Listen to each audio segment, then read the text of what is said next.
Assalamualaikum warahmatullahi wabarakatuh. Sahabat muslim yang dirahmati Allah, pernahkah kita sholat, tetapi setelah salam justru lupa rakaat berapa yang kita kerjakan? Pernahkah kita berdiri di hadapan Allah, namun pikiran melayang ke urusan dunia, pekerjaan, atau masalah hidup? Jika iya, maka kita tidak sendirian. Banyak di antara kaum muslimin yang merasakan hal yang sama. Bukan karena kita tidak mau khusyuk, tetapi karena khusyuk memang bukan perkara yang mudah. Padahal, khusyuk adalah inti dari sholat itu sendiri. Pada kesempatan kali ini, kita akan membahas secara mendalam tentang khusyuk dalam sholat menurut Islam, apa makna khusyuk yang sebenarnya, mengapa khusyuk itu sangat penting, apa saja penghalang khusyuk, dan bagaimana cara melatih hati agar sholat kita menjadi lebih hidup dan bermakna di sisi Allah. Semoga pembahasan ini menjadi pengingat bagi kita semua, termasuk diri saya pribadi. Dalam Islam, khusyuk bukan sekadar diam, tenang, atau gerakan yang lambat. Khusyuk adalah keadaan hati yang tunduk, rendah, dan penuh kesadaran ketika berdiri di hadapan Allah. Allah Subhanahu wa Ta'ala berfirman bahwa orang-orang beriman yang beruntung adalah mereka yang khusyuk dalam sholatnya. Ini menunjukkan bahwa khusyuk bukan pelengkap sholat, melainkan ruh dan tujuan utama dari sholat itu sendiri. Sholat tanpa khusyuk ibarat tubuh tanpa ruh. Secara gerakan sah, tetapi nilainya bisa sangat sedikit di sisi Allah. Bahkan Rasulullah bersabda bahwa seseorang bisa mendapatkan pahala sholat hanya 1/10, 1/8, atau 1/6 saja, tergantung seberapa hadir hatinya dalam sholat tersebut. Ini menunjukkan bahwa kualitas sholat tidak diukur dari lamanya berdiri, tetapi dari seberapa khusyuk hati kita di dalamnya. Khusyuk muncul ketika kita benar-benar menyadari bahwa kita sedang berbicara dengan Allah. Saat takbiratul ihram, sejatinya kita meninggalkan seluruh urusan dunia dan menghadap hanya kepadanya. Ketika membaca Al-Fatihah, kita sedang berdialog langsung dengan Allah Subhanahu wa Ta'ala. Ketika ruku dan sujud, kita sedang merendahkan diri di hadapan Zat yang Maha Agung. Namun semua makna ini sering hilang karena hati kita tidak hadir. Salah satu penyebab utama sulitnya khusyuk adalah hati yang terlalu terikat dengan dunia.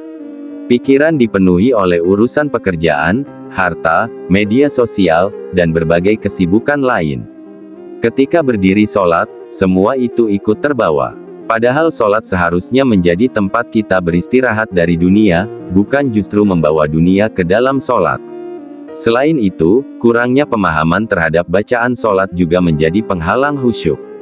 Banyak di antara kita yang hafal bacaan sholat, tetapi tidak memahami artinya.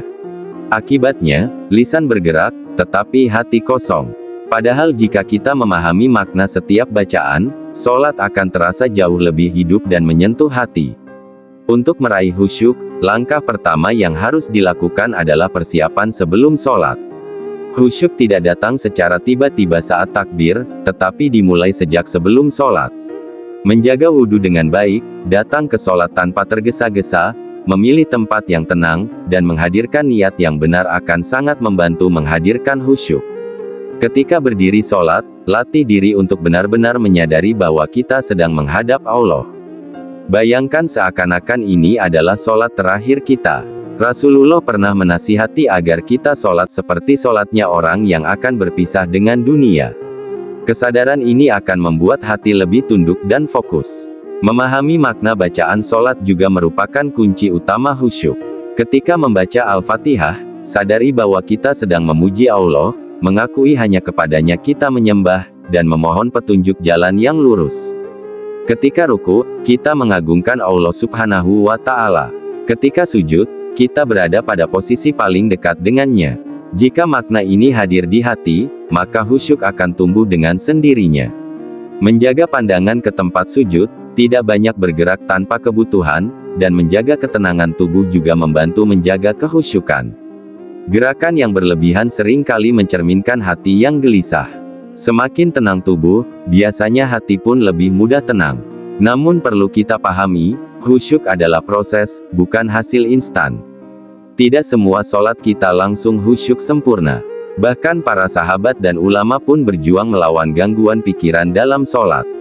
Yang terpenting adalah terus berusaha dan tidak menyerah. Setiap kali pikiran melayang, kembalikan dengan lembut kepada bacaan dan gerakan sholat. Setelah sholat pun, khusyuk masih memiliki dampak. Sholat yang khusyuk akan mencegah perbuatan keji dan mungkar. Jika sholat kita belum mampu memperbaiki akhlak, bisa jadi kekhusyukan kita masih perlu diperbaiki. Karena sholat yang benar akan meninggalkan bekas dalam kehidupan sehari-hari. Sahabat muslim yang dirahmati Allah Subhanahu wa Ta'ala, khusyuk dalam sholat adalah anugerah dari Allah, tetapi juga hasil dari usaha yang terus-menerus. Semakin kita menjaga hati di luar sholat, semakin mudah kita khusyuk di dalam sholat. Hati yang dipenuhi zikir, taubat, dan keikhlasan akan lebih mudah tunduk ketika menghadap Allah. Mari kita jadikan sholat bukan sekadar kewajiban yang ditunaikan, tetapi pertemuan istimewa dengan Allah. Tempat kita mengadu, bersyukur, dan memohon pertolongan. Semoga Allah menjadikan sholat kita sholat yang khusyuk, sholat yang hidup, dan sholat yang diterima di sisinya. Jika video ini bermanfaat, jangan lupa untuk like, share, dan subscribe agar kebaikan ini terus menyebar dan menjadi pengingat bagi lebih banyak orang.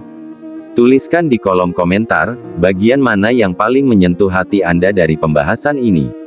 Akhir kata, wassalamualaikum warahmatullahi wabarakatuh.